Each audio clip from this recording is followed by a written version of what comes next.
Hi everyone, Christian Aparicio here again. If you're interested in more training, you want guidance on an optimization example of your own, feel free to send me an email here. I'd be more than glad to reply. Today we are going to perform an optimization of a transient analysis. Specifically, what we'll be doing is we'll be going through the process of imposing a design constraint on transient displacement for this 1 degree of freedom system that you see here on the right. I plan on going over a quick description of the model, the optimization problem statement, and then step by step how to configure this in MSC Nastran's optimization capability. Here on the right is I have the initial designs displacement over time. So you can see that at the maximum we have a positive 0.1 meters here, and then for the minimum we have about negative 1 meters here at approximately 0.6 seconds. What I want to do in this optimization example is find a value for the stiffness, or K, that will yield a new transient history, but where the maximum is no more than 0.2 meters, and that would be here in blue. So again, what value of the stiffness gives me a maximum displacement of 0.2 meters? Here, feel free to pause the video and check some of the parameters for this 1 degree of freedom system. Again, it's just a spring and a mass. We are performing a modal transient analysis. As for our optimization problem statement, the objective is to minimize the cost of the spring. I've created a custom objective, if you will, where it associates a price the more stiffer the spring is. So if it's less stiff, it's less pricey. If it's more stiff, it's pricier. As for design variable, we're going to let the stiffness of the spring vary. And for our design constraint, we're going to say impose a maximum displacement on the displacement curve. And the constraint is that the maximum displacement should be no more than 0.2 meters. And now let's go ahead and jump into our web app to go step by step. This web app is available in the more advanced training I provide. So if you're interested, again, shoot me an email address and we can definitely have a discussion. So now let's go ahead and click on constraints and switch this to modal transient response. After you switch the analysis type, all of these responses are now tailored to this analysis type. So let's click on displacement. This is where I can start setting up my displacement constraint. First thing I'll do is I'll say the maximum allowed for this constraint is 0.2. So that it's this 0.2, we are saying make a maximum constraint of 0.2 meters. And we're doing this for node 2. Here in Patron I have my model, so maybe what I should do is rotate this. Oh no, I think it was just fine the way it was. Here where the spring is fixed is node 1, and where the mass is located is node 2. And now here for grid ID, just type in the 2 there. For my displacement component, this would be in the X or the 1 component, so we would type in a 1 there.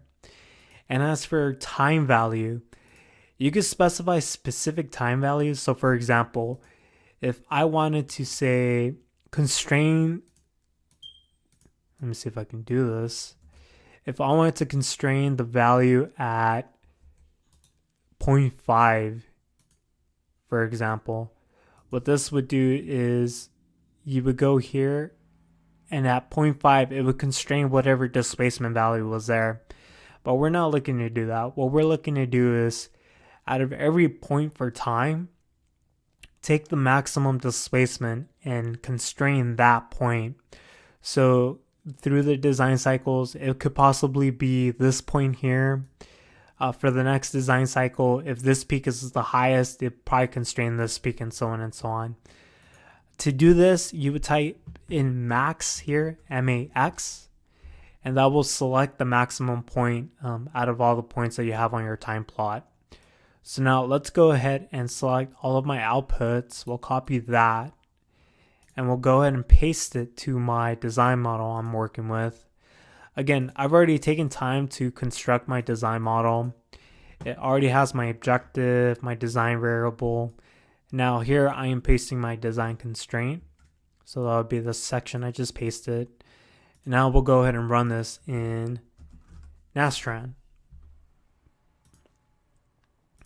So again, if you have any questions throughout this, feel free to send me an email or leave me a message in the video description below. I'll definitely get back to you. And right now we're letting MSC Nastran perform the optimization. Once the optimization is finished, we'll go ahead and scroll to the very bottom, and we'll make sure that the message run terminated due to hard conversions at an optimum is there, indicating a successful optimization. And now let's go ahead and discuss the results very briefly. So let me compare this with what I originally had. Okay, perfect. So the optimization went as planned. Let's go over the results. Here on the left is my initial design. You can see the cost of the spring was $10. Again, I created a custom function for the objective. The stiffer the spring, the more costly the spring. We started with the stiffness of the spring of 2,000 Newton meters per meter. And our final design ended at a design where the cost of the spring is $3.88. And the spring stiffness is actually softer.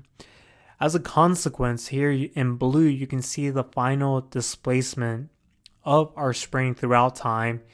You can see that at no point throughout the whole time does it exceed a value of 0.2 meters, indicating that it's honored our design constraint that we impose. Now, again, we use the max function on the design constraint, as you saw me do in the web app. So during the design cycle process, the optimization process, it selected whichever point was the maximum. If you were to instead type in min or min in here, let's go ahead and switch back to the web app. If instead of max you type in min, what this would do is it would then constrain the minimum here that you see on this graph. So it would look at all the points, and whichever was the minimum, it would constrain that minimum point.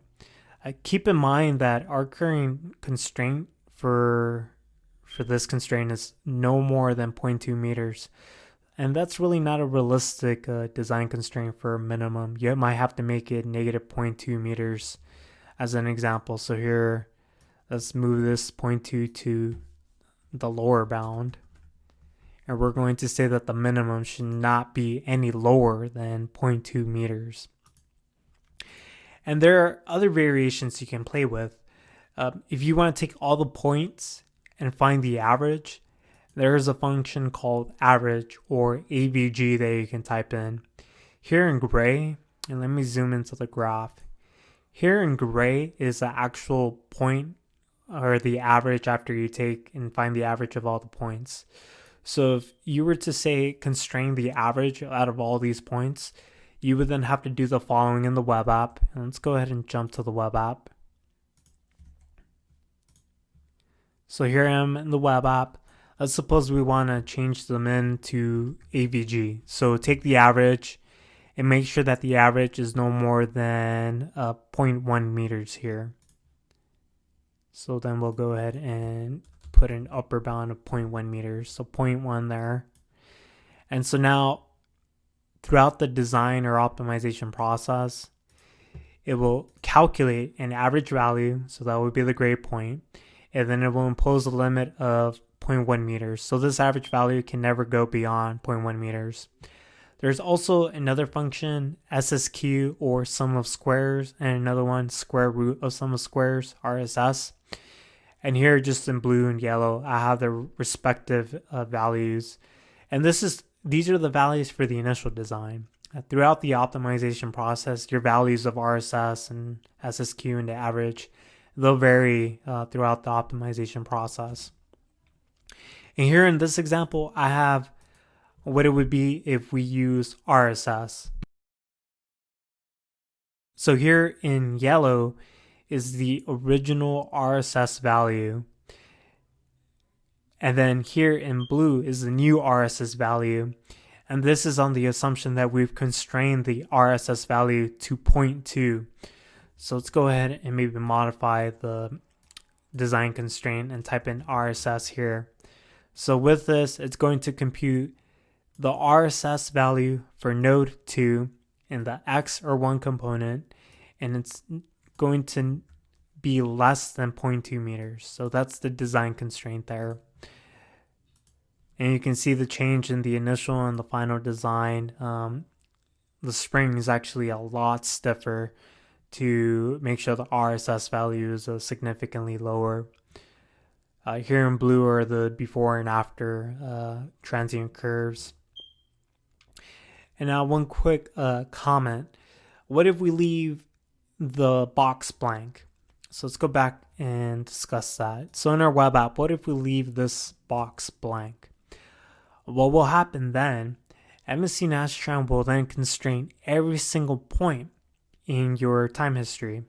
So if you had a point at 0, 0.05, 0.1, 0.15, 0.2, it will constrain each individual point, and it will make sure that it never goes beyond 0.2 meters.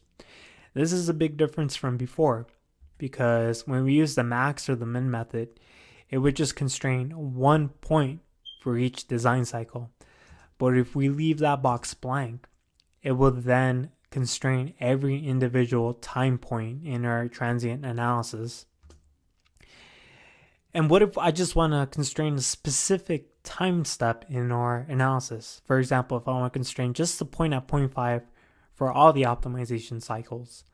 If we go back to our web app, we can just type in a 0.5 here, and that will constrain the point at 0.5 seconds for each optimization cycle.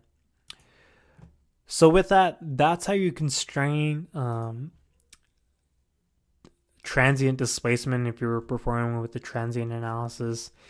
Again, if you want more training, if you want mentoring, guidance, if you want access to this web app that lets you perform MSC Nastran Optimization, feel free to contact me at this email address, and I'll definitely get back to you. Thank you for watching.